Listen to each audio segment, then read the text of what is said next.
Yeah, Hi. I'll get some kind of transcript and some things that I don't use. How are you doing this after? Is this it's afternoon for you, or did I It understand? is evening. I'm actually Evening. later than I was when we scheduled. I'm a Oh, couple okay. hours later than I was. So it's 7 p.m. for me right now. Really? Yeah, noon here. Yeah. Well, Noon for good. Glad you. we could You're get it. in That's Kentucky, right? yeah, basically Louisville, Kentucky. Okay. I actually live in Indiana, across the other side of the Ohio River, but nobody knows where New Albany, Indiana is. But most people know where Louisville, Kentucky is. I don't and I do. So, Yeah, yep. yeah, I'm yeah, with them. yeah. And there's a little bit of uh, you sound like you're American. Hmm. Okay. Yep. But you're in England or someplace right now? Is that? No, I mean, I'm from the United States. So I'm traveling. I was in Portugal and I'm now in Greece, in Oh, Athens. wow. Okay. All right. Sometimes when I see something and I don't know, I may have my guess mixed up. Anyway, there's that state rivalry stuff around here. So, there's Mhm. something in me that has to put the division that I'm not really from Kentucky. You know, uh, Is there a place you're from at heart, or is it just not from there? I've lived in New Albany, Indiana all my life. I mean, it's basically I could cross the bridge. I go get my money over there. That's where you go. That's where I've worked all my life. And so, Yeah, and now it's it's my pretty much note remote. taker again. I don't know what it wants. Go away. I think it was just saying, "Hey, I'm here." Okay, Uh, thanks for joining us. yeah.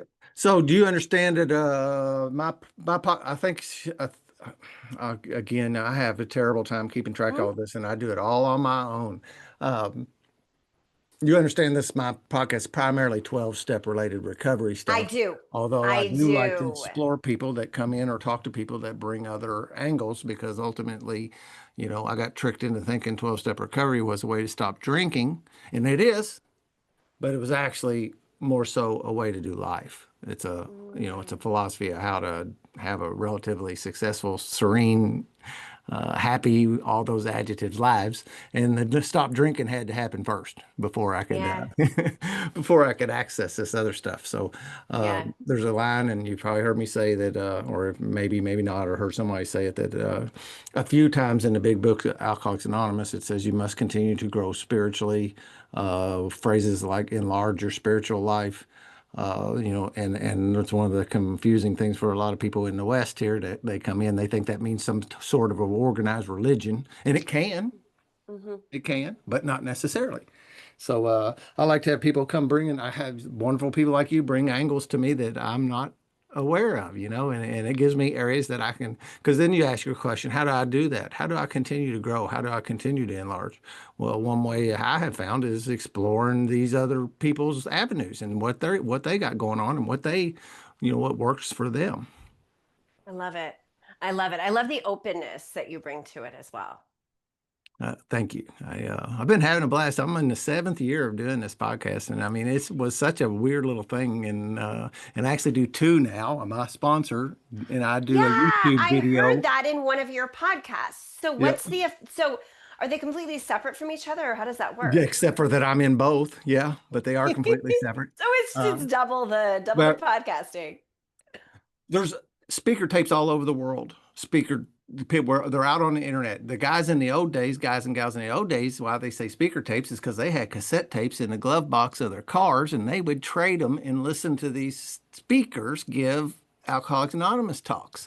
And they're all out on the internet now, and mostly, for the most part, is what we would call circuit speakers. And these people are not this, but just as an analogy, they're like Hollywood people, right? And there's lots of good actors down here at the little theater downtown in New Albany too. They're just not in Hollywood, right? Same kind of thing in AA. You got that level of speakers, but we've got wonderful stories just right here. My neighbors, the people that I see on a regular basis in the meetings around here, and I started recording their stories, just like everybody. I was going to say I know that everybody's story is valuable. There's somebody out there that hears it's a thing that happens specifically. I'm kind of one trick pony in the AA thing, but if you listen to enough people, somebody is going to tell your story, is what we say.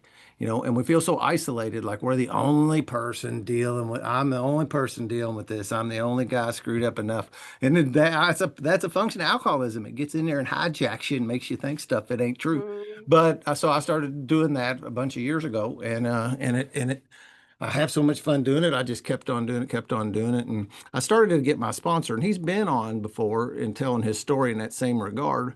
But he's been in the field, he's 41 years sober, and he is a licensed chemical dependency counselor here in Louisville, Kentucky, and does classes day in and day out. And a lot of people can really hear him. You know how you can hear some people and you can't hear others? Hmm. And he's got a wealth of knowledge. So I was actually inviting him to be on the Spiritual Underground. I said, why don't you just do like a 15-minute clip? We can do it over the phone or Zoom or something, or I can come over or whatever. And he said, no, let's do a full-blown YouTube video. And I was like, well, okay. I didn't know much about that because the majority of my content was on the audio only platforms up until maybe a couple years ago. So, and ultimately, I'm capturing Christopher's wisdom for posterity, somebody better. Mm, Uh, that's beautiful. That is yeah, really and, beautiful. and that is so cool that we got all that out there. It can be a little overwhelming at times how much information is out there, but people hear Christopher and they come to his class, and he's got a higher than normal success rate for a substance abuse counselor because the success rate is generally pretty abysmal in that Hmm. department. And Yeah, people yeah. hear him. So that's how the two things came about. Um, Love it. I love so that you're doing both. It's really cool. yeah, and sometimes I don't know how I do all the things I'm doing, but that's another one of the things that comes with this. I was just out in my wood shop a minute ago. A friend of mine's getting married in September, and they wanted a big wooden B, letter B made for it to sign on the, That's so yeah, neat. their So last name is so B. you're a So woodworker too. Wait, I think I heard you say that because I listened to a few of your podcasts. I feel like I heard you say that. Now I remember that. yep, I'm an So cool. engineer, I'm a handyman, and I'm a woodworker, and I balance all three of those today somehow. Love it. And Love it. yeah, so yeah, I still feel I was like I should have come in earlier because it's hot out, and It is in here too. I'm trying to figure out like, do I want air conditioning? Do I want to open the windows? I'm not sure because I don't want noise. I don't want it to affect our audio, but yeah, yeah. so I might Well, just sweat. I'm not hearing any kind of ambient noise on your end right For now. now, it's good because I don't have either turned on, and I'm afraid if I turn it on, my microphone's quite good. It is a condenser, but still, you just never know. Yep. And I'm not in my home studio. My home studio has, the padding and the carpets and like everything to really suck up the ambient noise, and we don't have that here. So Yeah, yeah. I always wonder about doing more. I'm actually sitting in my dining room in my home. no, I would Uh, not have known. Wait, I so is your backdrop also digital? no, So is that it's like a a is it's that like a like room something you divider or something, and then it folds up, it accordions up into just like that's so a stack cool. of panels that big, and it's No way. 5 foot I tall or figured you something like had that. like And I figured you had like a special little shed office where you recorded and it looks cool. It well, looks thank you. like it's on purpose. So Yeah. that's so cool. Yep, it does work out now. I just fold it up out of the way. The other side of the room has got the IM1 2 to backdrop on it, and Oh, that's where so Christopher perfect. sits most of the time. And I tell this story too many times too. But this table right here in the seventh or eighth grade, I can't remember, was the first time that I got drunk with friends, and they come, because I bought my parents' home later on in life.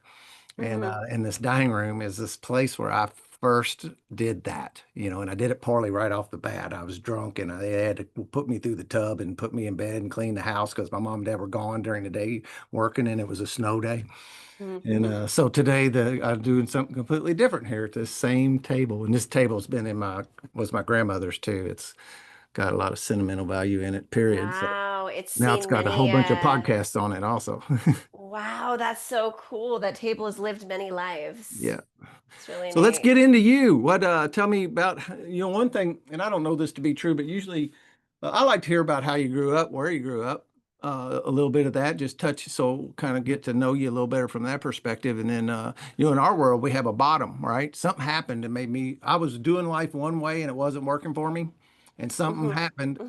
Hmm. and I was Hmm. put on another path that I had no idea what it was going to be. And it seems that's a pretty typical story Yeah, yeah, it is. for all of us that are finding our way. It is. Yeah. So you want to hear about my bottom and what Yeah, elements just of it set me briefly. on We this don't need to path? go in it real deep. I also Yeah. want to hear what you got Yeah. going on. So I had spent prior to the bottom, though I was kind of like preliminarily in the bottom and didn't know it. I had spent years as a bilingual teacher, a social worker, in a career that, I was meant to help people. And I very quickly realized the systems are broken. This isn't actually how I'm going to be able to create something new. And so I spent a year just meditating, eating, sleeping, breathing the question, what's my purpose? What's my purpose? And one day this huge light bulb went on, and it required starting a new business, a business that I had no idea how to do. So Mm. I quit my job, I quit everything. The universe kind of orchestrated so that I could quit everything. And I went all in on building a business plan for this art center that was very state of the art. It was, I won't go into the details, but it was really, really, really cool. And so I'm building this new thing and I'm teaching myself the ropes of business. Somehow, about a year and a half, yeah, about a year and a half later, I managed to gather the $2.5 million in investment that I needed to start it, which is kind of crazy given that I had no business background, but I did. Wow. I attracted in the most amazing investors, and they asked me to move up to the Bay Area so that they could be active in the company. And literally, I kid you not, the very day, and I'm 28 years old, not an effing clue what I'm really doing, but I'm doing it. And I feel like a badass. And I'm on my way up to the Bay Area with my U-Haul, some other friends' stuff in tow. And the champion investor, the primary investor, there were two of them. And then they were going to champion to bring in the rest of the funds, but the funds were like almost there and the checks were about to get signed. Mm. And the champion called me and said, "Hey, I know you're in the middle of driving up right now. If you want to turn around, you can, because we just lost everything." My two primary investors, it was literally the day of the primary market crash of 2008, the Wow. day. Wow. And I froze. I almost turned around. I think I actually did turn around and went back. And my roommate was like, "You can move back in. It's okay. You can just cut." And I was like, "No, I feel like I'm supposed to do this." So I get to the Bay Area anyways, but I immediately crumble under the weight of, what the F have I just done? Mm. I don't know what I'm doing. I I hit the streets trying to gather the investment from scratch, pitching to investors whose eyes were just glazing over. And it all just took me into this very deep, deep, deep trauma response. And it was this very lived trauma response of, everything is crumbling around me. I thought I could finally rise above, and yet everything's crumbling around me. And so it was the precipice. Like in the moment, it was one of the scariest, scariest places that, how am I going to pay my bills? I feel like my purpose is crumbling, etc., so on and so forth. And I had a team to support too. And under the weight of it, the only place that I could turn was my emotions, because they wouldn't shut up. Like there was something about my emotional landscape during it all that they wouldn't shut up. And the more I let myself go, okay, well, I'm backed into a corner. I'm just going to let myself feel because I don't have much of a choice to do it. The more I leaned into the ocean of emotion that wanted to bubble up as all of this was happening, the more I got taken to a place that was beyond what you could consider illusion, beyond this veil of, but it's so real, and how am I going to this, and how am I going to that, and oh, but my business. And the illusion started to dissolve as I felt all of my feelings. And so I kept leaning in. And the more I Mm. leaned in, the more I discovered truth that was beneath any truth that I, as a human, could know. Truth that's like, I don't know how I know this, because I don't even know that I know this, but dang, this is truth. It took me into universal consciousness. And then it was from there that I ultimately learned the ropes of harnessing all of that and going, okay, it's not just an ocean of emotion, all of this energy stuff that's exploding inside of me. Now I'm seeing the world as energy, but what am I going to do with that? And so from there, it took years and a lot more emotional mastery and a lot more inner work to really harness the systems of those energies that were beginning to teach me back then, that now I am a pure daily continual student of. Yeah, very. So you didn't have a mentor or somebody helping you with through that? You were on your own? Can you believe it? Yeah, and I recommend having mentors, and Yeah, yet it's very I have unusual it's to. super unusual. Yeah, and even if you look into like the hero's journey and what makes the hero's journey with everyone's stories and why do most people I had it there was one woman who prior to that experience had acted as a mentor. She literally disappeared. I the other two people that I would in my lifetime have called mentor, one passed away very young, the other also passed. Wow. So it's like I've been allowed to have a few mentors for a few moments of my life exactly when I needed them. But I've never been allowed to cling to it because I always had to find spirit, find that deeper essence within myself, which is what I teach people to do. So it makes sense. Yeah, yeah, yeah. That's amazing. I'm almost speechless about where to go off of that. I've not heard a story like that. Usually, and I sometimes have. I've got quite a few people will have it come off of NDE or various things like these. But that this is different waters for me. So how long ago was I don't want to get into age, but like how long, what kind of time span we're talking about to now to then? Was it? So that was 2008. In retrospect, I now understand that the work that I do, I was actually learning how to do it from day one. At Mm, 11 years old, I was facilitating these like training programs inside of my school called terrible name, Positive Action Leaders. I don't even know why I thought that was a cool name at the time. But I built this club basically teaching the kids in my school to do non-clinical counseling on each other because I felt like there was this existential angst that everyone was dealing with, and I wanted everybody to like. I was like, okay, if we come together, we can work through it, and it really helped the school. So that I'll it bet. turns out I've been doing it my whole life. However, since 2008 is really when it all lit up. And then there was basically from there no turning back. I went and got a couple of waitressing jobs in the meantime because it was like, well, I'm not going back to corporate. That's not going to work. I'm not going back to social services. That's not going to work. Mm, So I learned during that time period when everything was crumbling and I started to see past the veil, I learned how to make ends meet and how to do it on my own. But there were periods where it was like, okay, I'm going to go back and do this very mundane thing just to support my own internal growth. And then it was around 2011, 2012 when it was like really no turning back. yeah, Really no turning back. From there, I started to do the work. And as I started to offer it, basically the feedback I was getting was like, you are doing the world a disservice if you don't keep doing this more and more. And that's literally what people were telling me. So I heard the messages and I didn't turn back. And I learned to cultivate because it's taken a lot of cultivation. It's like, it's one thing to be gifted with this like ability to, which we all have, but it's one thing to be tapped into the gift to see into universal consciousness and to work with the potency of those energies. And it's another to learn how to really harness them and use them in integrity and use them, with purity.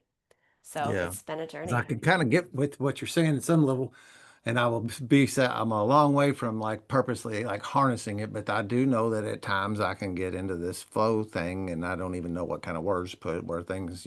And the other thing, when I lean into this life thing the way I'm doing it, everything just seems to just keep on working out, and it works out better than I would have thought it could. And one of my favorite things to say is that at the beginning I thought it was fluky, like it was just maybe I was lucky, maybe but the evidence starts piling up to a point that you can't like deny it anymore. You go, something is happening here.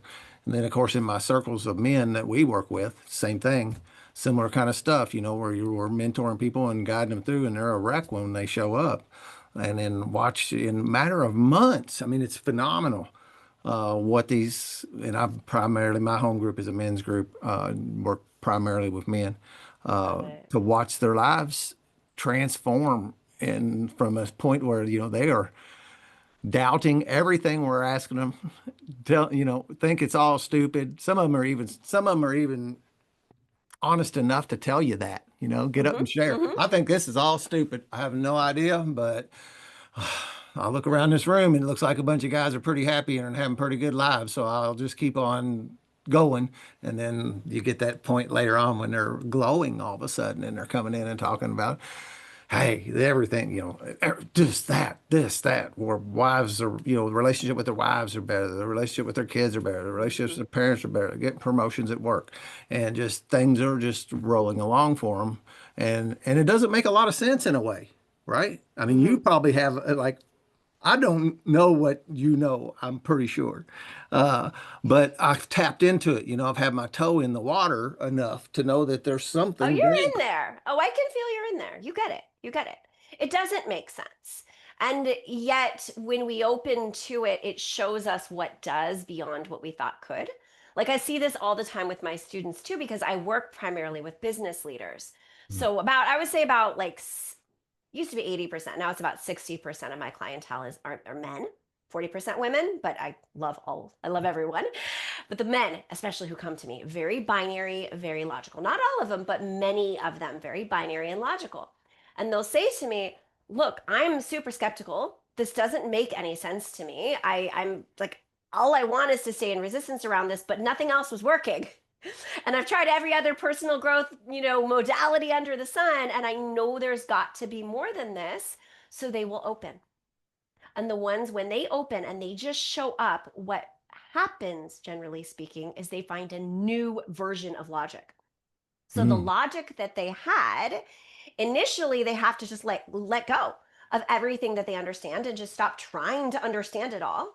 And then when they do, what they discover is a deeper sense of logic that hits right into the wisdom they already had there. So it's mm, not like their logic was bad or wrong or not wise. It was, right? It's just this stuff doesn't actually make, it's not linear, it's not right. binary, and it doesn't make that kind of sense. And so when we let go of that and we learn to sense really what's underneath, it recalibrates a new version of logic for us. And then it makes a lot of sense. But it Yeah. doesn't and it does, Yeah. which I And think, I try to you know what explain I it to mean? people. That's tough to, because it's mostly what I do is I say, just keep coming with me. I feel like I'm walking backwards going, just keep coming. Just don't stop. Yeah. Keep going. Sometimes you got to stop and wait on them for a minute because they've stalled out somewhere for a minute. And you just keep on calling to you. Somebody handed me a speaker tape theoretically 2012, somewhere in that neighborhood, maybe 12, 13. And it was this guy that I heard, right?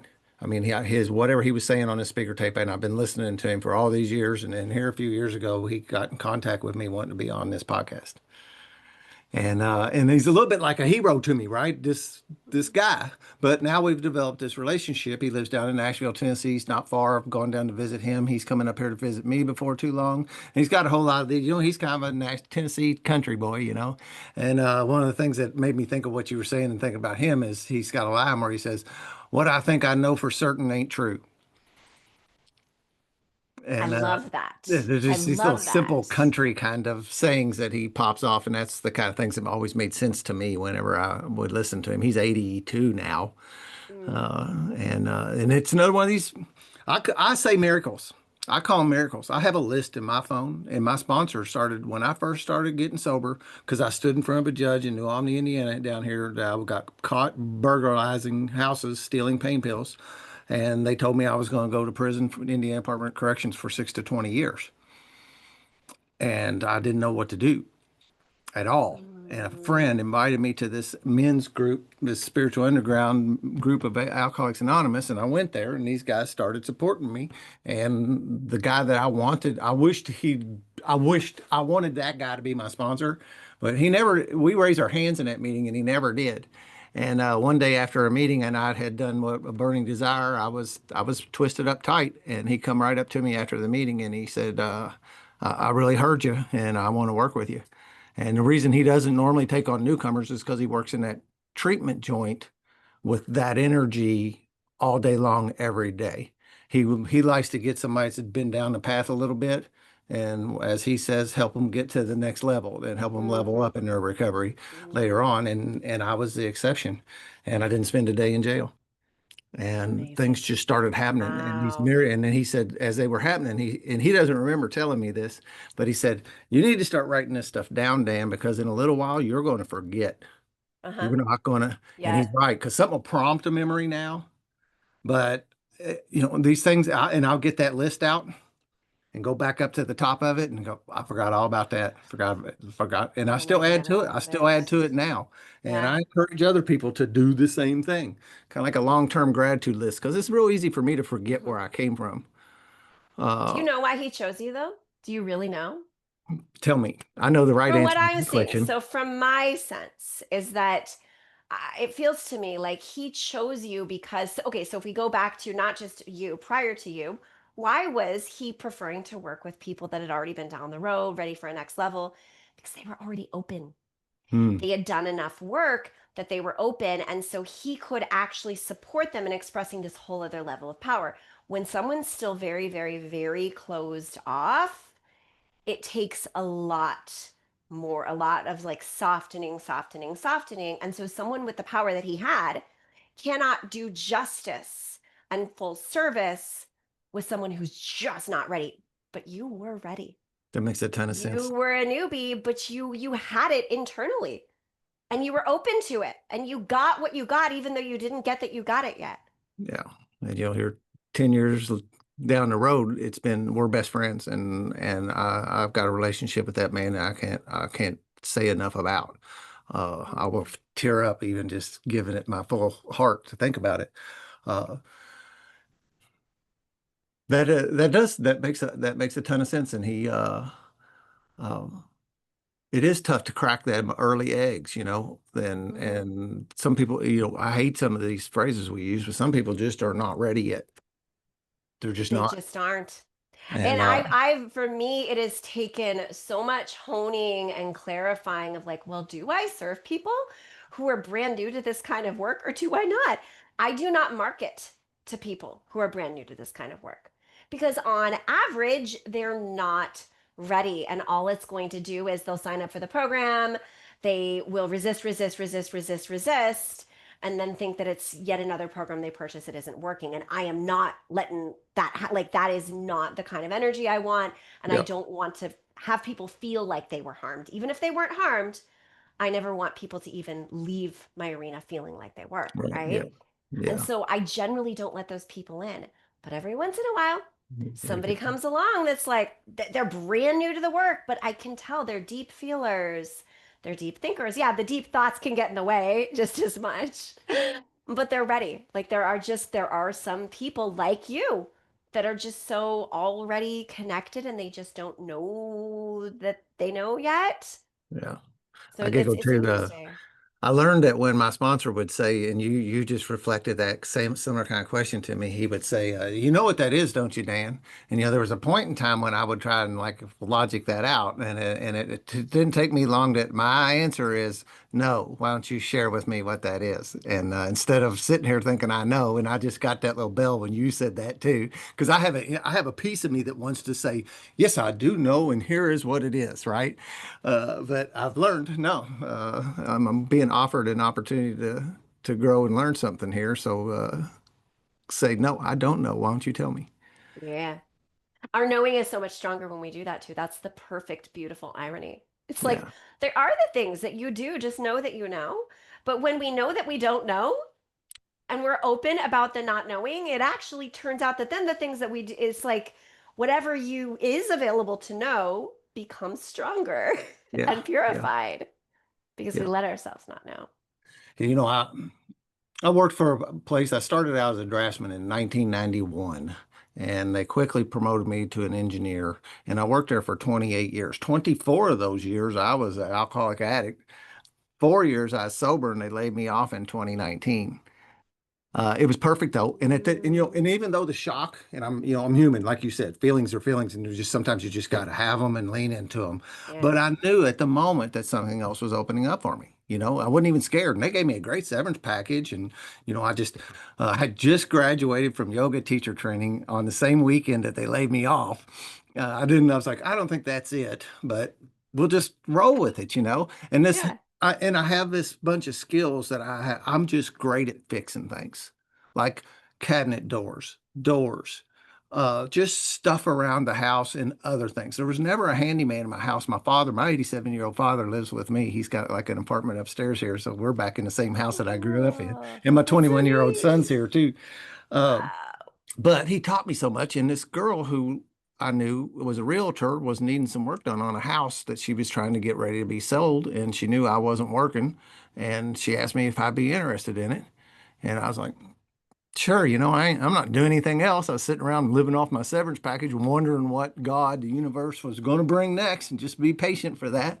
And it turned into a whole business. She called me back, da da da da da, and I go to places, and it's funny because where I'm going with this is there are things I don't know much about, like to fix them, but I will be able to fix things I had no idea that I could, right? I don't know how to fix a gas range, right? A stove. But people will call me and ask me to come take a look at it, and I dig into it.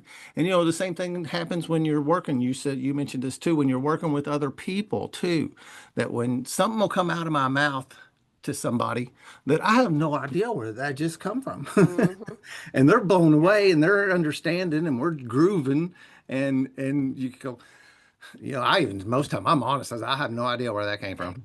I'm not going to pretend to be. This is what I'm talking about. This is this channel, this being an open channel to be able to harness this whatever it is Yeah. to serve whatever it is that I'm serving, where if it's just alcoholic trying to get sober or the old lady down the street that can't get her oven open. Yep. Yep. Every once in a while, my students will quote something I said, and I'll be like, wait, I said that? Oh, Yeah. that's good. Like, because I know it wasn't me. I was just letting it speak through me. Yeah. So I don't remember Yeah, it all I get either. humbled quite often like that, and most of anything that I've said, I know I've picked up someplace else.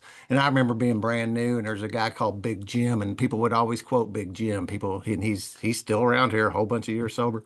Like Big Jim says, you see that bottle, put a skull and crossbones on it. It's poison to you, and they would quote Big Jim all the time. And it feels funny to share about, but I'm on to anyway.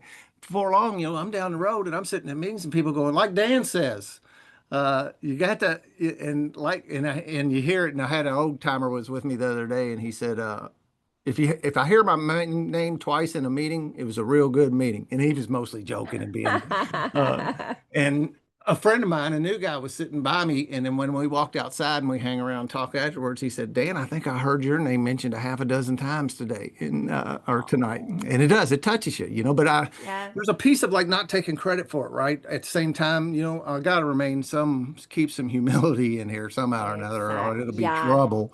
for Uh, sure.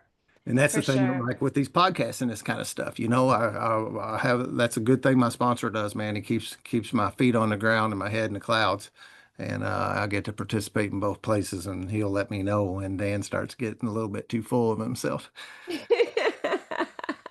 He sounds like a great sponsor. Yes, he's fantastic. It's just a match made in heaven kind of thing. It's funny, this old guy down in Tennessee and my sponsor got sober the same year in 1984. Yeah. Whoa. I had no idea. And I kind of feel Cool. like I got this guy on my right hand and this guy on my left hand. And I feel so like there's another phrase in recovery says safe and protected. Mm, hmm. 'Cause I have these Hmm. energy sources next to me. And as long as I stay connected here, I know that I can do anything. I can go anywhere Yep. and I stay protected and it'll again work out. So important. In March, It's that company so that important laid to me feel off, safe. In Hmm. March, that company laid me off, called me up, wanted to know if I could come back on a part-time basis, and made me an unbelievable offer that I don't even want to, I won't say it out loud. So it was Uh, better than what you were getting before they let you I'm go. making, yeah, I'm making more money there now, working half time than I was, and I still can do my handyman Wow. stuff. And so I work Spirit Tuesday. I do knows. Tuesday, Wednesday, and Thursday, and go in the office. And you know what they want me there for? To teach.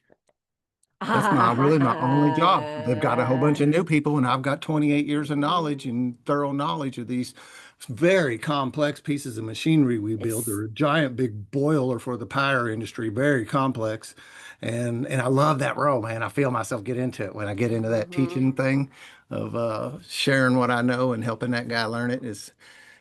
So It's cool. yeah, so many things. They It's had just to let you go so they could see your value, it sounds like, which yeah, is it's so kind of funny, perfect. and I got that 6 years I was gone and I got to go do some other things. I started up that woodworking business. I've had quite a bit of cool stuff. I built some custom stuff for people here and there and the handyman and that service aspect of it, also with it, and it kept the lights on and I didn't get paid near as much handymaning as I did as an engineer, but I couldn't tell it. Mm. I Mm-hmm. didn't take Mm-hmm. any like decrease in what I could do. My lifestyle didn't change at all. And now the flip side coming back is it has changed for the better. uh, but Mm. and I watch guys, people. I got a sponsor. His name's Travis, man, and he wrecked so many of his company trucks. He got hit by a train on heroin. No. Wouldn't go to the hospital and bailed out, and he obviously ended up losing that job. Uh, he did amends with those folks. We do amends. The ninth step is Mm-hmm. where we go out and we own our stuff, and that's really only what people really want. They just want you to own it, man. Yep. And So true. So true. I've never seen an amend go bad. People are scared that they're going to. And some months later, man, this guy calls him up, asks him if he would come in and be the director of training for the company. And part of that amend, part of him getting sober, that whole thing, they saw, I'm sure that guy, that boss saw the value in Travis back then, and that's probably why I kept him around back then, hoping that maybe the breakthrough would happen, and it just didn't until later. And to just have story after story after story, like I feel like I ought to write a book about all these people I know and You these should. I'm thinking stories you have that the best stories. Yeah, like if you wrote a book, I will definitely read it. because I can just go on and on about it, and it's so cool to have. And I know you feel the same way. Uh, there's a piece of it that's not me, right? There's this Uh-huh. so Yep. again, and I tell you this not Dan. You like Dan, I love Dan, we're good, but what's going on here is way bigger than Dan. But to be able to have play that part and then go watch your people take what they've gotten from you Mm-hmm. and go out and put it into their lives and possibly even into other people's lives, and you get to see that There's ripple effect nothing like happen. it. There's nothing better. Yeah. Yeah, nothing like it. There are different types of people that like they say, and I don't really know who they are, but I've heard that some people do better like just getting out of their own way and going out and serving first to find themselves, and other people are better off going and finding themselves internally. Hmm. Then they can get out and serve. And I have tended to be the find myself internally and then get out and serve. However, I have had days where I do not feel like the highest version of myself. I am moving through some of my own stuff, moving through my own dark, but I got to show up and facilitate. And Hmm. early on when I used to do one-on-one and my work was more of like just a feminine flow, I would cancel on those days because I felt like that was of highest service and it would work out. I rarely did it, but it would work out. But now it's like abso-freaking-lutely not am I canceling. So no matter what is happening, if I got to show up, I show up. Yeah. And there is this magical, almost, as you would say, miraculous way that when I just show up to serve, it will bring me back home to myself. I Hmm. will then leave that call or whatever it was because I gave of the overflow that I didn't even know. I didn't think there was any overflow in the moment, but I Yeah. gave it anyway. And then I will come back to myself and be like, whoa, there is overflow. Okay. Yeah, yeah. Sometimes you just got to suit up and show up. And I'm Yep. sure probably, and I don't know if this is true for you, but I do find that I have to check out once in a while. I have to take a little period, 72 hours, this kind of thing. I'm fortunate Yeah. that, again, I've got 54 acres out in Orange County, Indiana, with a log cabin my dad and brother and I Oh, built back in 1999. I call it my personal slice of paradise. It's hooked up with the Hoosier National Forest, so there's thousands of acres next to me that feel like mine. that's And it awesome. is awesome. You don't hear cars. You don't hear the cell phones don't work down there. You can drive to the top of a hill and get service if you want Hmm. to, but Hmm. down there you're not down at the cabin. You're not bothered. Oh, that's And so and great. it's like a battery charger. Like I work with the cordless drills and stuff in my handyman, right? And I have to take my batteries out once in a while and put them in the chargers. And I have to do that same thing for Hmm. myself once in a while, and I'll feel You myself getting really do kind need of that. fritzy, and that's another one. Like sometimes it's my sponsor says I think we call it Fargo. There's actually an intersection in the out there at Crossroads. It's called Fargo, Indiana. Huh. There's even a green sign that says Fargo. Uh, and I'll sometimes get it. Sometimes my sponsor will say, Dan, I think you need a weekend at Fargo. You Oh, can that's so check it. And great. he's even done this thing where he doesn't really take vacations, and he's done this thing where he takes a 4-day weekend and he calls it his cabin weekend. Oh But he my God. stays home and he likes staycations kind of, and he tries to Staycation limit, in his he cabin that already kind of, exists. Yeah, he kind of did, and he tries to do the best he can to check out and, not get let go of the world for a few days. Hmm. Because that's another thing, I have to do not disturb my telephone while we talk for this hour. Oh, for sure. I, I I'm, can't I get mean, it's anything done if I don't have everything on Do Not Disturb. Yeah, right. And that's a great thing at one level, right? But that also Yeah. can be kind of getting heavy too, And sometimes guys are calling me and they honestly need some help right now. Hmm. I got a good friend going through a terrible divorce at the moment, man, and he's a mess. Hmm. He's getting better and he's going to make it, and I keep on promising him that he will. Uh, but Hmm. sometimes he needs me, so Yeah. I want to make sure. And now we got a great support network, and I tell him all the time, you can't get a hold of me. You know a bunch of men. Call one of them if And you really that's need part to. of why, because you're giving so much, it's like your energetic kind of antenna, they're on. Yeah, They're on because you serve and you give a lot. So then you've got to go into the space where that antenna can just like dismantle and you can just have your whole entire energy filled back. We need it. yeah, It's so important to us. yeah. I saw that before, in my early life, and would tend to burn the candle at both ends and not slow that down, and I'd have like a serious crash and burn. But I think about how asleep I moved through my first 40 years of life. I, Hmm. I Hmm. was asleep, man. Oh, I I was the get it. pinball in the pinball machine bouncing off of whatever I Yep. hit and doing that. And it's, it's crazy to I'm with think you. back about how I did. I got married, had kids, was just doing the check the boxes and what everybody thought, but, throughout that whole time, there was these feelings of something is there. Hmm. Something's there, my times Mm. alone and things. But I could never I couldn't slow down enough to look into it. And I'm boozing and drugging. Yep. So that puts a filter on you. I see that, when you're doing that kind of stuff, you're basically wrapped in some kind of insulation that makes Yep. you not be able to access that stuff. It does, yeah. I don't know if you know this, but I had an eating disorder, which was a big part of my journey to a big part of what opened things up for me as well. Like it was, in the story that I told about, what really turned things around. Part of that I didn't mention just because it would have made the story too long was that there was an eating disorder involved in it, and that kind of, it spiraled back, and that forced me to go into the trenches. But I look back at, like, even though I always had that inner knowing and there was always something that I was tapped into and part of me knew it and part of me didn't, there was a lot of dissociation as you're describing. A Yeah. lot of like, whoa, for that first 20, even maybe 30 years of my life, like I wasn't fully there. Like I was there, but I'll look back on these experiences and I have some memories, but a lot of it's like, wow, I barely remember.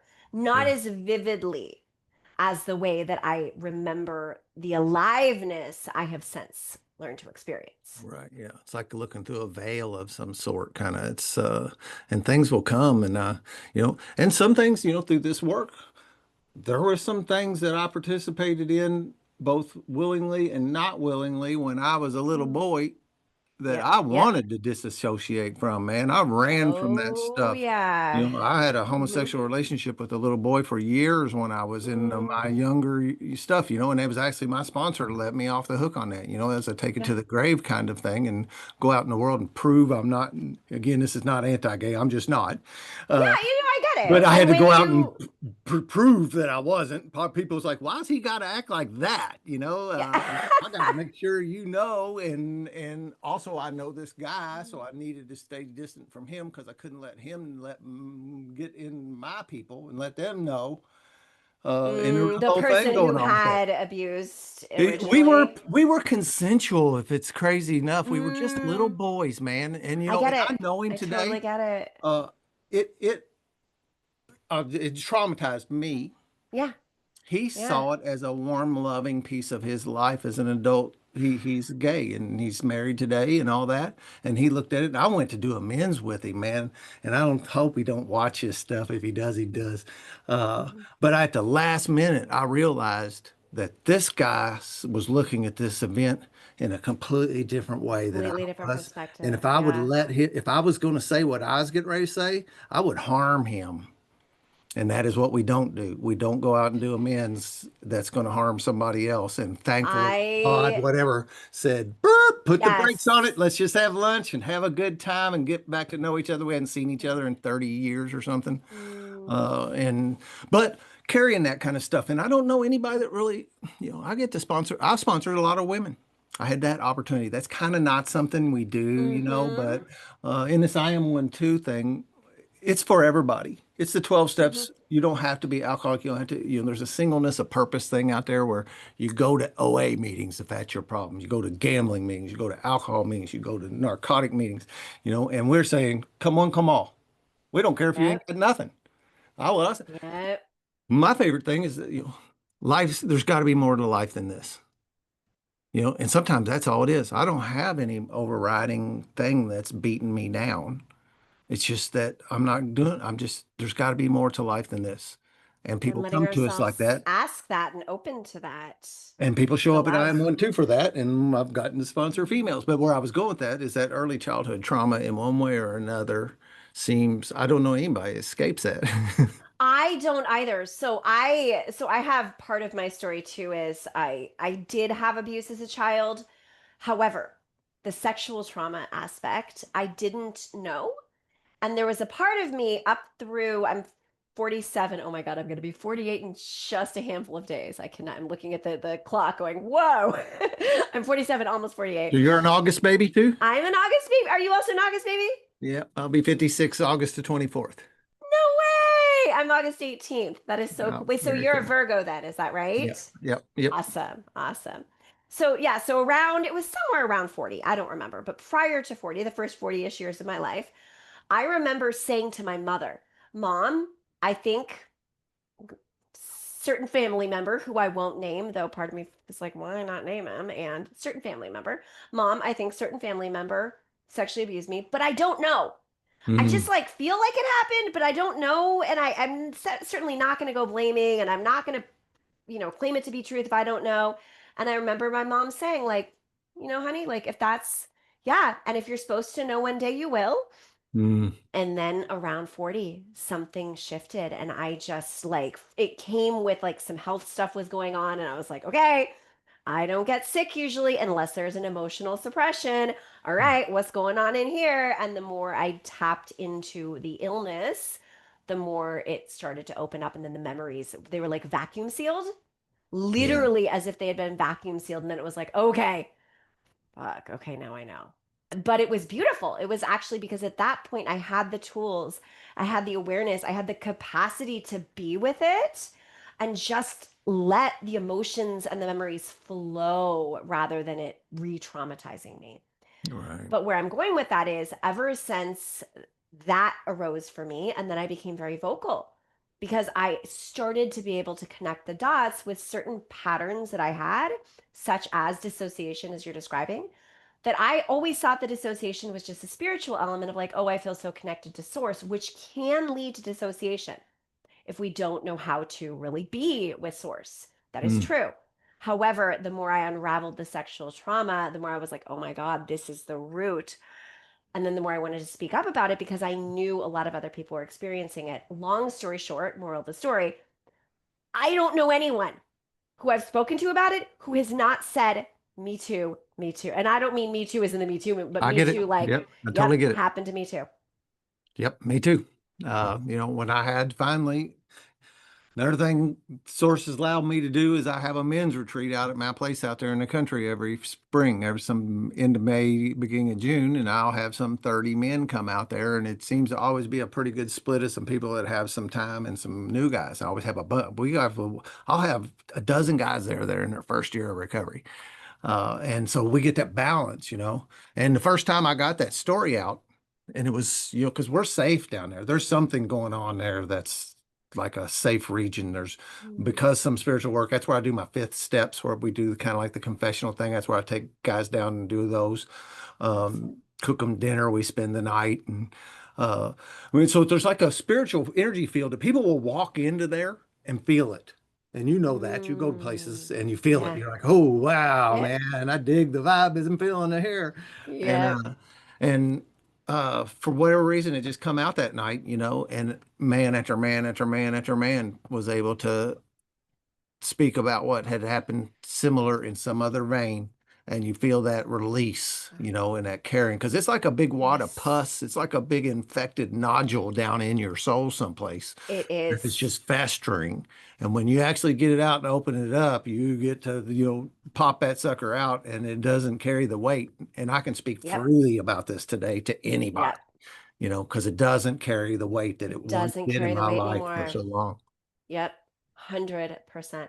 And it doesn't need to carry the weight. And we know that because we have been able to process it. But I understand that for so many, which is why, why do we block it too? When I look back at the parts of me that kind of knew, but also didn't totally know, and Yeah. that suppressed it for 40 years, there was a lot of trauma. In fact, a lot of that vacuum sealed unlocking was what led to suppressing it too. Like Yeah. I did try to speak up, I wasn't heard, etc., and so on. And it's not anybody's fault. I look back at the people involved and it's like they were all really just doing their best. They really were.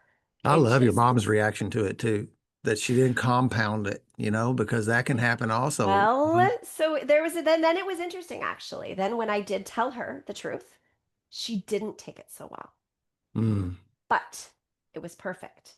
It led to like that was very traumatic for me because initially her initial reaction when I said I might know was so loving. I was like, well, why wouldn't I feel like it's safe to tell her? Because when I told her, the part I didn't take into account was she was the protector. So yeah. if it happened to me, it She, happened to her. yeah. And then everything just cracked for her and she did not take it well. However, in the aftermath, we can now look back and be so, so grateful because it's unlocked for her, actually. It unlocked childhood trauma as well. It Allowed unlocked her a to heal. lot that both of us, yes. Yeah, really beautiful. Yeah. It's just amazing how often that's another these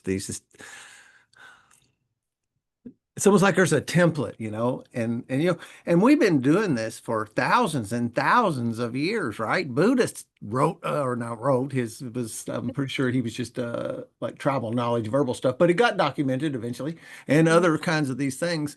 And I find that a little bit entertaining is that the lessons that were taught way back then when I was born, I had to start at zero and go through my path and my journey to get where I'm at today, and it seems like, it's like we've progressed in so many ways. Man, I got cameras, lights, microphones, uh, uh, uh, the most powerful computer one could ever want just hanging around in my Mhm. pocket. But when it comes to like learning how to do life, it Uh-huh. seems that so many of us have to start at zero, and I think part of what, like you said, and I would love to think that you could like impart some of this stuff on children, and you probably can to certain ones, right? But some are just going to be that aloof, like the 30-year-old who's not ready either, Mhm. and you try to do it. Travis's daughter started meditation or got part in meditation in high school, so they would meditate in the mornings when they got to high school. Now, Love it. golly, man, how much is that 15 minutes a day worth for Yeah. these high schoolers, right? Now, Yep. can they keep it going? And I really do have a spot in my heart to wonder about how maybe, you know, I wouldn't want to be a kid today. Mhm. I've got a 19-year-old and a 21-year-old, and I watch them struggle with what's going on in the dynamics in the world, and I've been sober and doing this thing for some 10 years or so, so I know I've been able to have a positive impact on them in that regard. I see that ripple effect, but there was things that happened in both of their young lives, and they don't, and that's another thing, I suppose I'm just need to be around and be supportive and be here for when they're ready for the help, if and when I'm the one, because that's the other thing. Yeah. I find that strangers is who helps people.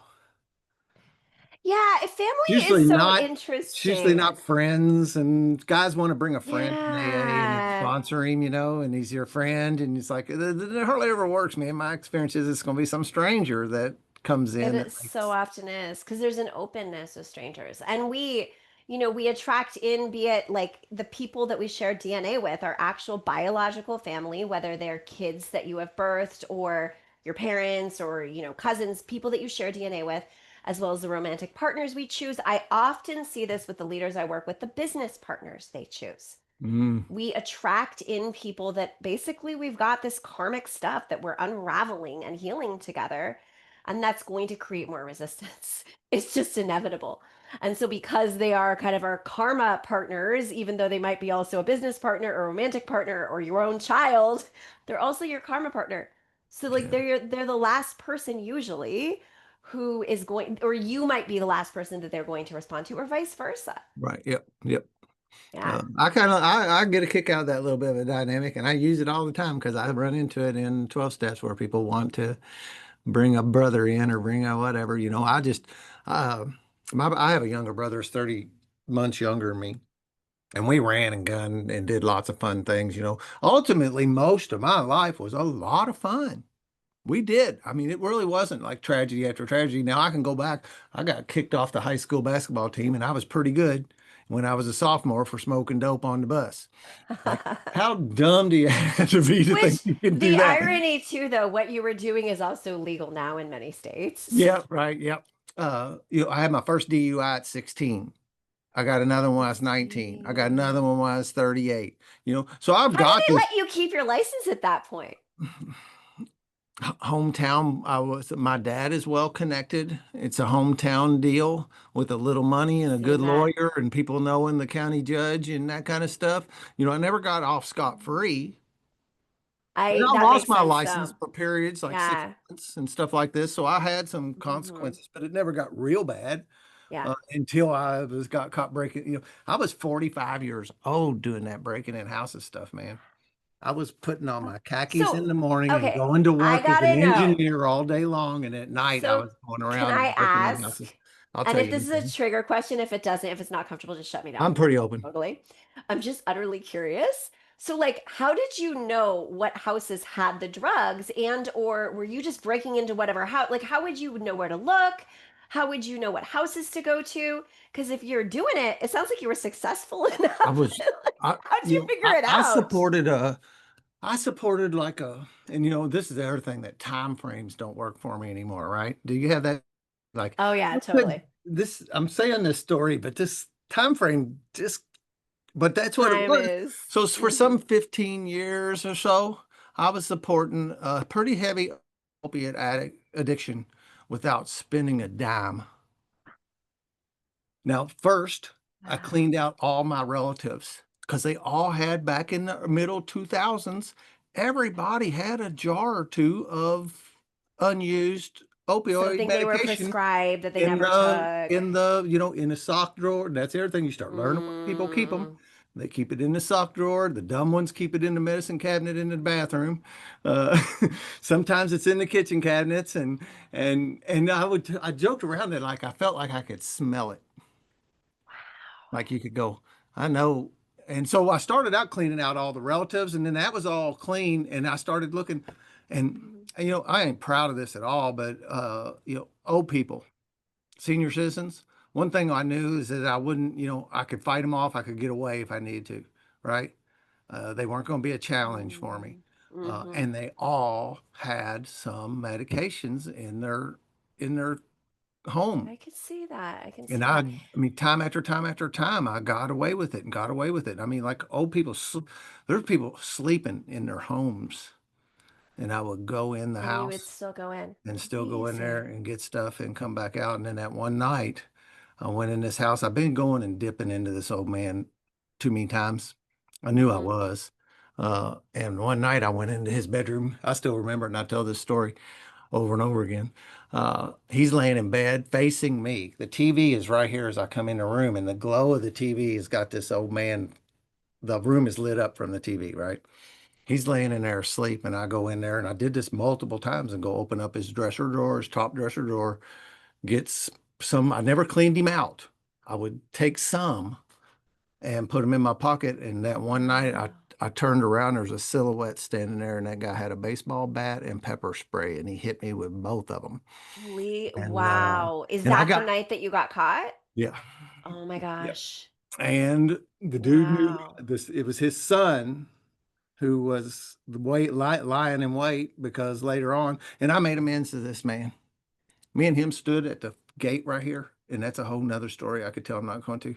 And both of us shed tears at this gate at my backyard about Oh, because he felt horrible for doing what he did. He come in my house, beat the crap out of a whole bunch of stuff with a baseball bat. He always was worried. He was in law enforcement at one point in his life, and he's worried about that he was going to get in trouble. And was that still hanging out there maybe on him? And we've come, this process repaired it. But that night he laid into me really well and I got away from him, but he knew who it was. So the warrants for my wow. arrest came out and Yeah. contacted a lawyer, had to lay low for a while. Steve, my lawyer told me, don't get arrested until I get an appointment set for you to go turn yourself in Oh my and gosh. lined it all out. And that's kind of stuff is it all. And at that same time, I'm at my sponsor's house, or in his right hand side, say it surrendering. I don't know what to do. I'm backed into a corner. I don't. And so at that same time, I see Dan at that point, and heck, I was 45 years old. I felt like I was 12. You know, Surrender is not giving up. Like you weren't giving up, you were leaning back into, I mean, you might not have known that's what you were doing at the time, yeah, but yeah. surrender is a very powerful I'll state. talk about it You, as like I was in a cardboard box that the inside of it was painted black. And no, there was a little mm, pinhole up in one corner, and that was the 12 steps, and Alcoholics Anonymous was offering me help. And so I really didn't mm, have any other choices. Nobody else was offering me anything. My lawyer wasn't offering me anything. My family was supportive, but they didn't have anything to help me with. Money, a little money helped me pay the yeah. lawyer bills and this kind of thing, But I walked through that pinhole, man, and I worked these steps, and Wow. I was on home incarceration for a year, Mm, that ankle makes bracelet, sense. That and makes uh, sense. and that was pretty, and it was great. I was hardly ever home. For a dude that was on home incarceration, they This let me isn't take bad my so bad. kids. My kids were small. They let me take my daughter to dance and my son to scouts and the Wow. various things. Oh, They good. they let me go to work. And they didn't really Wow. check up on me too much at work. They said if I was bringing home a paycheck, that they assumed I was showing up at work. And so they didn't, Mm, my employer never needed to know. Although there was a couple times mm, in conference rooms when I seen a guy across the room, it'd be a horseshoe shaped like conference room tables, and you'd see a guy's eyes go down and you'd be, oh, my pant leg broke up, and a couple people come and ask me about it too. And it's actually, I look back at it, it was fun almost, man. I was recovering. I was getting better. And I had this yep. life I have today, man. And things were looking up on a day by day, even though I was on home incarceration. And home incarceration costs you $100 a week. Oh, I Uh, didn't know it cost. That makes sense though. so But that's my lawyer said, you sure you can afford this? Man, I can't not afford I it, brother. cannot afford it. I can't afford to go to I'll prison. find a way. And this is another story I tell you. I haven't watched TV since. Wow. Because Awesome. I couldn't turn off the gas, I couldn't turn off the electric, I couldn't quit paying the car payment or the insurance or the various other things, but I could turn off that $150 cable TV bill. And I Hmm. had to detox from that. Yep. You know, It's a day after day of process. coming home and watch thinking you're gonna hit that remote and just veg out and watch TV in the evenings, and I had to break off. And it's one of the best things that's ever happened to me. Yep.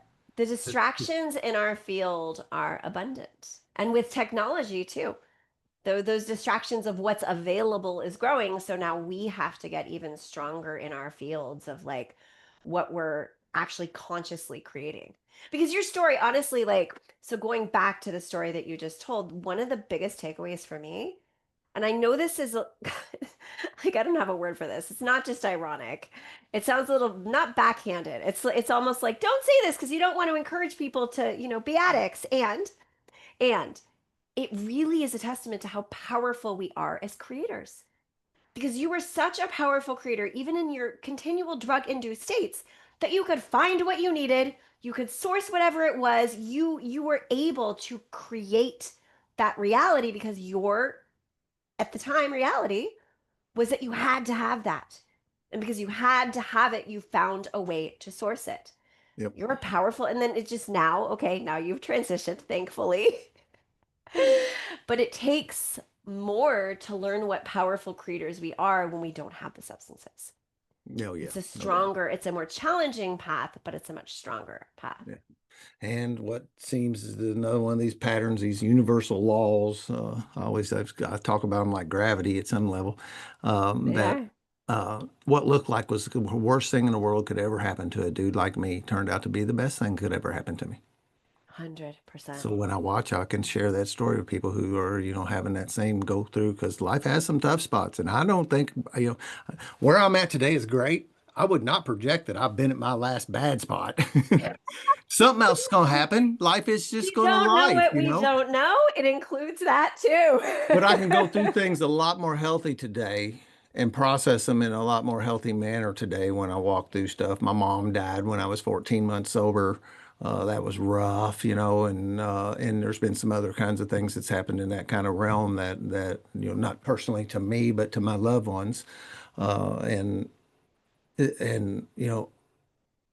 I hear people say, well, if that ever happened to me, I'd drink again, or if that ever happened to me, I'd kill him, or if and all those kinds of things, and it's like those things have not come across my radar when those things have happened. Uh, Yeah. you know, Yeah. my daughter had been messed with by somebody and 12 years old, and people, I'd kill him. I'm like, oh, what good is that going to do? Yeah. But I'll just that's be in just their jail, suppressed man. trauma speaking. That is just their suppressed trauma speaking. Yeah, and And I you put didn't. yourself into, or you were put into a position where you had basically no choice but to work through your suppressed trauma. Slash, on one hand, you had no choice, slash, you stood in your power and you did it Yeah, right. and you Yep. chose it, you Yep. know? And And I've got because of a that, those same things that might be go tos, like, the urge to hurt somebody those things dissolve Yep. when we integrate the trauma. Yep, and at 17 years old, that same little girl come to me telling me that she was hooked on fentanyl. Oh And my it gosh. was a rough couple years there too, man. But she's been sober off of that for 2 years now. She's 19. She felt safe enough to come to me Mm, good. because she knew I was a recovered dude. She Yeah. didn't go, this is no knock on her mom. That's not what I'm doing here. But I had the experience in that department, and Yeah. that's where she came and showed up at. And Yeah. Is so she in recovery now? not really. Mm, She's got a pretty good support system, and she does. But like at 19 years old, like when I got that second DUI, you could have told me I needed to do this. totally. She's doing well, and I'll take the Good. win for Good. today, right? Yeah. Our And, paths are windy. We know and that she for did go sure. into recovery, so she got some, and that's how Good. she got her start and that kind of thing. And I see people do that. There's a little bit of a thing about like I don't know. It's one of the things people talk about, like AA being kind of culty in this regard, Mm. that you got to stay here to stay sober, and if you leave, you ain't got a chance. And I don't Mhm. see that to necessarily be the truth. I'm getting such a great package by staying here that I don't want to trade it in. I've got Yeah. 50, 60 great male friends that if I needed their help right now, all I have to do is bounce on our Discord page and say, help me. And I can promise you there would be 15 to 20 of them at this Wow. house as fast as they could drive here. That's amazing. Yeah, and That is I amazing. I'm not going to give that up. Yeah. I don't stay around to stay sober, but there's also this thing, just like we said a little bit ago. There's nothing that warms my heart more than to be able to help a man walk through what I walk through and then watch Yeah. him get better and his relationships and everything, and to play that part in. I feel that's frankly, this is another one of these things, right? Find your purpose. You found yours. You're working it today. Hmm. I found my purpose for today. And when you have that and it's engaged, Yep. once that's locked in and you found that and it's real, like you Yep. cry over it because it's so good. And Uh, that's another thing I've found too, similar to what we were describing, that when there's this unintegrated trauma that you've been suppressing and haven't been able to speak up about it or let yourself be honest with yourself about it, it's like that weight, right? It's the same, I find, with people who are suppressing their desire to have a purpose. I think all of us want that, and everybody's path, everybody's journey is different. And I will say it is multi-layered. Like, just because I'm aware of my purpose doesn't mean I don't then go through additional layers of forgetting and remembering, or, feeling like I don't XYZ so that I can birth something new. Right? We yeah, have to go through more layers. Regardless, though, what I found is like anyone who believes either they don't have a purpose or knows that they desire it but isn't actually putting in the work, to like really let themselves source it. That takes a lot of stillness. It takes a lot of like more feminine ways. Stillness, Hmm. silence, beingness. And anyone who's not putting in the work for that, what I find is it's a similar weight. It's a Yeah. similar weight of like it's just heavy, right? And it's not wrong or bad. A lot of it's conditioning, it's society, it's what they've been taught. So it's not their fault by any means. And as we're saying, it is one of those other things that when you put in the work to allow it to arise, to allow yourself to become more aware of your purpose, it will lift a lot of weight. Yeah. Yeah. The very first I Am One Two podcast is titled "It Is Not Your Fault." You said that, because I like it. I that like is, it. it's not, none of It's this not. is the eating None disorders, of it. all that, none of it is your fault. None of it. And it's not our ancestors' fault, and it's not their, our ancestor, it's not like anybody's fault. Right. It's not like, yes, there are certain energies out there that are working against us in certain ways, but that's all spirit, really, I would say God too, or whatever term you use for that bigger energy. It's a part of the human experience, right? These forces that appear to be working against us so that we can find ourselves anew. Yeah. Yeah. I love that. Yep. I'm pretty, I use those terms like so interchangeably. God, source, spirit, Totally. universe, this, all that. I don't, because Yeah. I'll be the last guy to say I think I know what it is. Oh, yeah. I use these words. God Oh, rolls off my Western tongue real easy, and I anybody didn't. who says they know or that they have the way and it's the only way, that's the only person I would say run from. Yeah, yeah. I remember I was doing some more, and a church down the road here had contracted me to make their offering box. The Mm. little table on top of it, little Yeah, lock, where you sit the yeah, envelope and all that, yeah. Uh-huh. and I don't know when those kind of jobs come along. I tend to do them whether if I'm making money or not. It feels like Hmm. one of these things. Yeah, you should. Sometimes you just go do that. Okay, I'll go do that. Yeah, And yeah. went and did it, and he cornered me down there, and he started doing that kind of thing. And I don't know. And usually I will Uh, dodge that, and I will just soft sell, and I just kind of, you know. But it popped out. Sometimes this does this with Dan, and I said, "Oh, so you're the one who knows." And oh my God, he this is did. so good. He looked at me and he smiled, and he saw what he was doing, and he recognized it, and he Oh, reeled that's it back in a little bit. amazing. But yeah, I love it was, it. I thought, I man, I love had found it. him. Hot darn. That is Uh, so brilliant. So yeah, brilliant. because you're right. Anybody thinks that. But I did see him reel that back in. I saw him. He was just getting, he's a preacher down there. He's the pastor, and he started getting into pastor mode. Anybody who thinks they have something that if they can give you this thing that they have that they think you need, and if only they can give you that, that everything's going to be okay, that is not healing. Yeah, yeah. Yeah, and there's the other side of the same thing, because I can be guilty of this myself. I have something that's working very well for me, and I will try to sell it to you.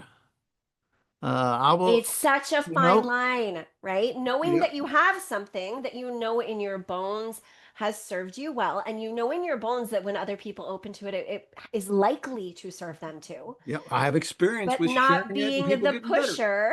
But Yeah, it's a different perspective too. It's there is also a like, different how way. are you seeing them? I can tell you're seeing them in their light.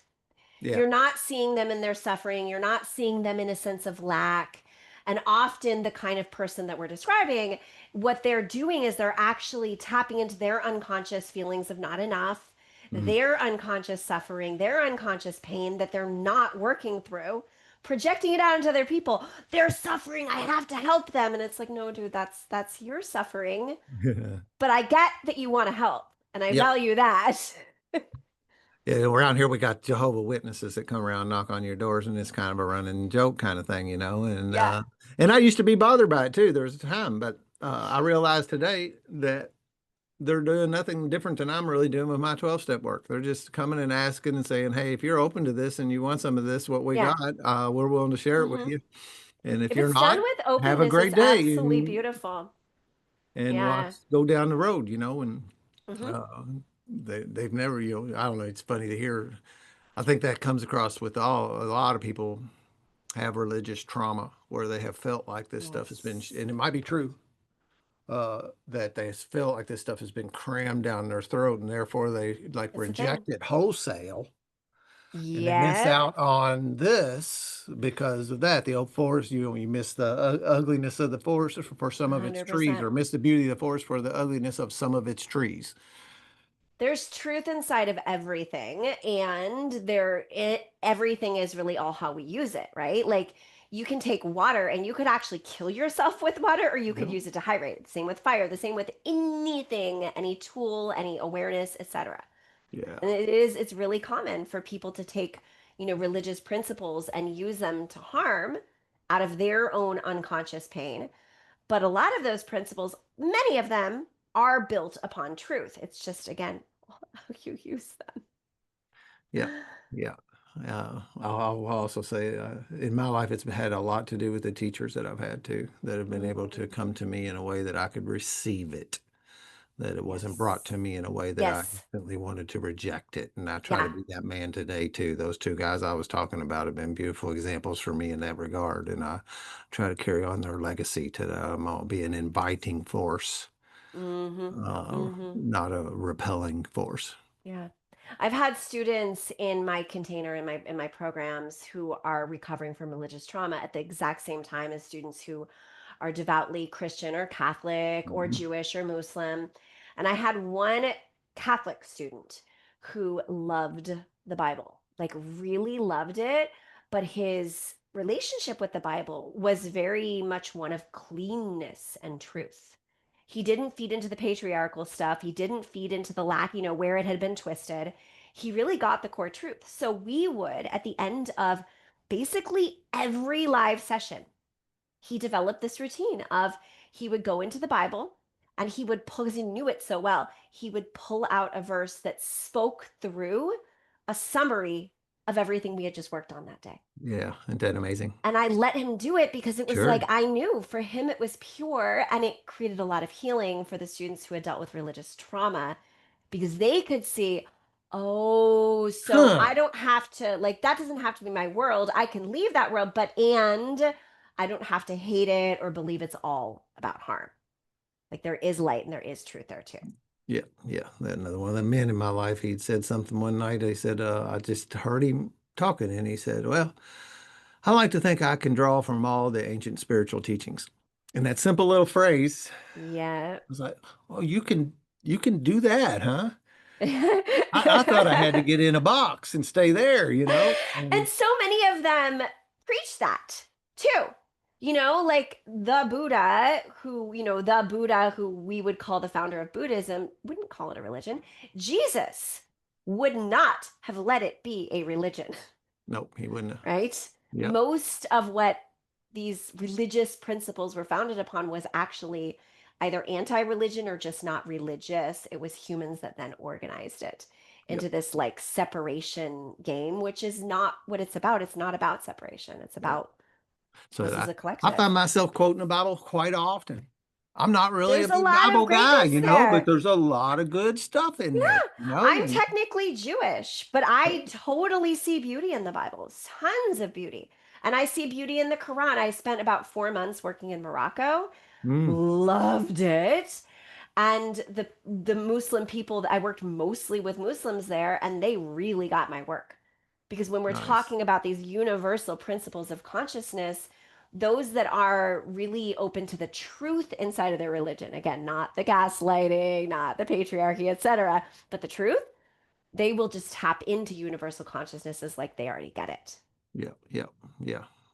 It's the thing, I can't help but always think, because that's the thing that I see. And when I talk to people like you, that I don't know you from anybody, right? When we get in here, but we're like on such a parallel thing. And I have that Mm-hmm. happen over and over again on this podcast where, we're a little bit speaking two different languages, sort of, but it's the Sort of. same thing. Exactly. And Like, I would never say that anything you've said is not what I have also said, or vice versa. yeah, that's what I It mean. It might happens over come and in over and over different, again. yeah, it might come in different words, but it's like it really is the same core. It is.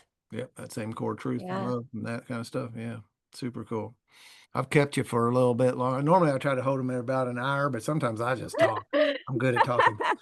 Yeah, Yes, we've sir. gone a while, so I hope our guests are cool with that. And Yeah, it's been I think a they will. And my guests will enjoy that. I know they will. I get quite a bit of good feedback. These people seem to like to hear me converse with people like you, and I uh, love it. yeah, and Yeah. get a lot out of it, and it's so fun to do too. I It get really a is. We call it the juice in our group, Mm. and like prana, life force. And so when you would share a story with me, I'd say, "Oh man, that's juicy," or It, let me share some juice with you, and I'll tell you something that's cool that's happened to me in the last couple of days or whatever. oh, So I love it. The everybody always talks juice. about it. Yeah, I have two vehicles out there, and both of them have different versions of Juice Day. Because my home group meets on Tuesday, and we call it Juice Day. Oh, that's Because we get hilarious. together for a couple hours. It's really the meeting's just an hour, but we get together we come early and stay late, and guys don't miss it. Like they And don't, then when there's love in the when this is room, going what's there to on. leave for? Yep. I'll close one last little thing. So we do birthday night celebrations where we celebrate sobriety dates on the last Tuesday of the month. We have to make that we've had to make that meeting longer because we got so many men celebrating every month. And we Uh-huh. also, it's a men's meeting the other 3 or 4 meetings a week or month. But that night we invite friends and family to come in, wives, moms, dads, and all this. And yeah, you want to Golly, when Mm. you have these moms get up and talk about what they've just witnessed happen to the son they thought they freaking lost, or a wife come in, or above everything, a freaking child, some 10-year-old or Yeah, some little kid gets up there and talks about the change that's happened in their dad's life as a result of being here.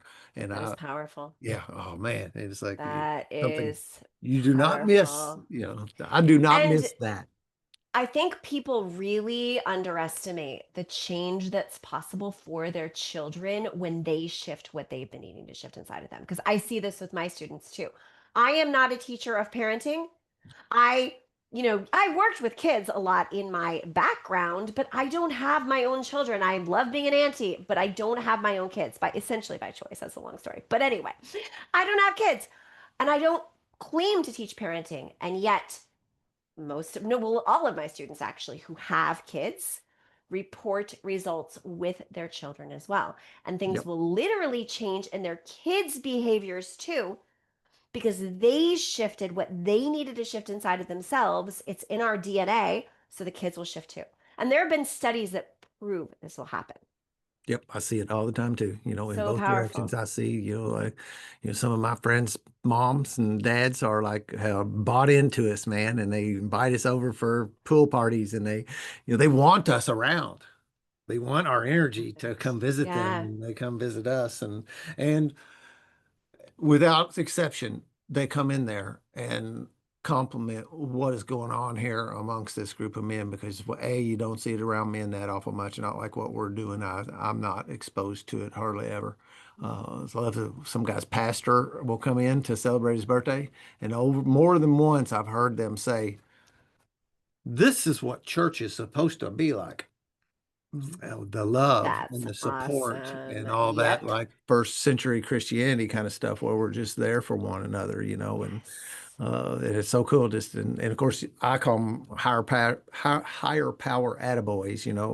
I like getting them affirmations that tells me you to use yoga that my compass needle is on my true north, Yep. and I get evidence of it if I keep The my eyes science it open gives and I you. listen to Yeah. these people that's all in alignment.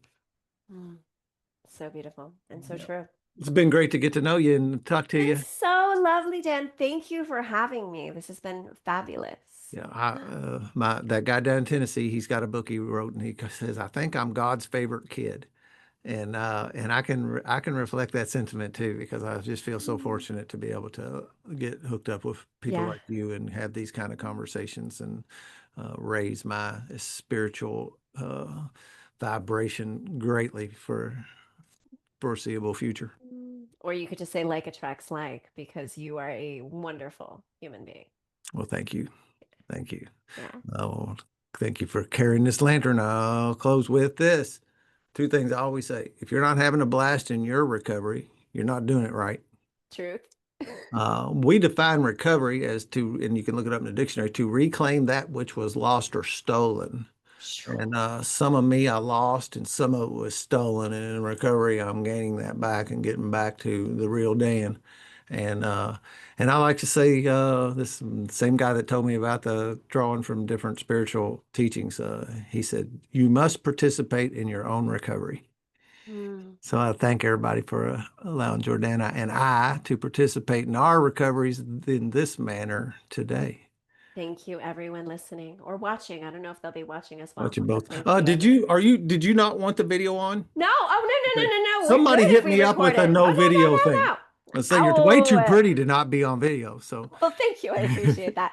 No, no, no, no, no. Please leave okay. the video on. I have trouble keeping track, and somebody lately has said they preferred, and I was like, I want to be able to talk to them. I won't No, it use wouldn't have been if me. you don't want to Oh, use the no. video, but I let's know use the my tool. assistant asked you only to clarify because I might be, coming back from the gym and I'm all sweaty. That's Yep, the yep, only yep, yep, yep. I try to that's get in the front of only that reason. too, and I usually try to ask if it's okay while we're here too. Yeah, So thank you for doing that. Yeah, so they can of watch and or. course.